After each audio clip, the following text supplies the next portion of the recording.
Corona vaccine के खिलाफ आपने काफ़ी सारी फेक अफवाहें सुनी होंगी, लेकिन एक वैक्सीन ऐसी है जिसे इंडियंस हो या अमेरिकन्स या फिर किसी और देश के लोग उसे लगवाना चाहते हैं, और उस वैक्सीन का नाम है कोवैक्सीन, जो कि बनाई गई है हैदराबाद की कंपनी भारत बायोटेक के द्वारा। लेकिन इस वैक्सीन के खिलाफ चल रहे फेक प्रोपेगेंडा में money control, times of India जैसे बड़े बड़े मीडिया हाउसेस भी आ चुके हैं। साथ ही इस लिस्ट में द वायर भी है, जो कि हर वक्त फेक प्रोपेगेंडा फैलाने वालों की लिस्ट में सबसे ऊपर रहता है, और इस लिस्ट में वो ना हो ऐसा हो ही नहीं सकता। साथ ही डेक्कन हेराल्ड भी इस लिस्ट में जुड़ गया है। मनी कंट्रोल द्वारा कहा गया कि भारत की स्वदेशी कोविड-19 वैक्सीन कंपनी अगले महीने 15 से 18 साल की उम्र के करीब 10 करोड़ भारतीयों को टीका लगाने की चुनौतियों का सामना कैसे करे, ये कोई कह नहीं सकता। इसके जवाब में भारत बायोटेक द्वारा कहा गया कि भारत में एडल्ट वैक्सीनेशन कैंपेन लगातार पिछले 11 महीनों से चल रहा है। अभी तक हमने 60% पॉपुलेशन को वैक्सीनेट कर दिया है 2 डोज से, और 15 से 18 साल के एज ग्रुप का वैक्सीनेशन अगले कुछ महीनों तक चलेगा, ना कि एक सिंगल मंथ में, जैसे कि मनी कंट्रोल द्वारा कहा। इससे पता चलता है कि कैसे मनी कंट्रोल शायद भारत बायोटेक को एक इनकॉम्पिटेंट कंपनी मानता है। मनी कंट्रोल ने तो एक ऐसी कंपनी के साथ भारत बायोटेक को जोड़ दिया जो एग्जिस्ट ही नहीं करती, फिर भारत बायोटेक को सामने आकर क्लेरिफाई करना पड़ा। इधर टाइम्स ऑफ इंडिया ने कहा कि बेंगलुरु के प्राइवेट हॉस्पिटल में कन्फ्यूजन क्रिएट हो गई, क्योंकि वहाँ नवंबर और दिसंबर की 5.5 लाख कोवैक्सीन की डोजेस एक्सपायर्ड हो गई।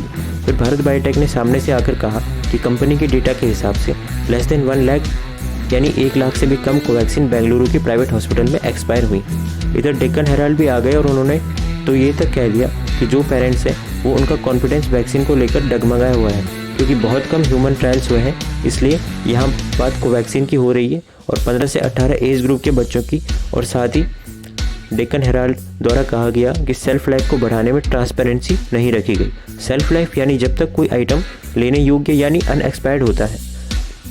इसके बाद भारत बायोटेक ने जवाब देते हुए कहा कि 26,000 से ज़्यादा कोवैक्सीन के ह्यूमन ट्रायल्स हुए हैं, जो कि देश में one of the largest evolution में से एक है।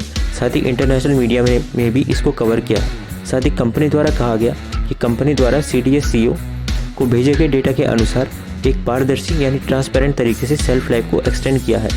साथ ही द वायर द्वारा कहा गया कि एक वायरोलॉजिस्ट के द्वारा कहा गया कि ऐसा कोई भी डेटा अवेलेबल नहीं है जो कि कोविड-19 की वैक्सीन कोवैक्सीन का इम्यून रिस्पॉन्स बताता हो।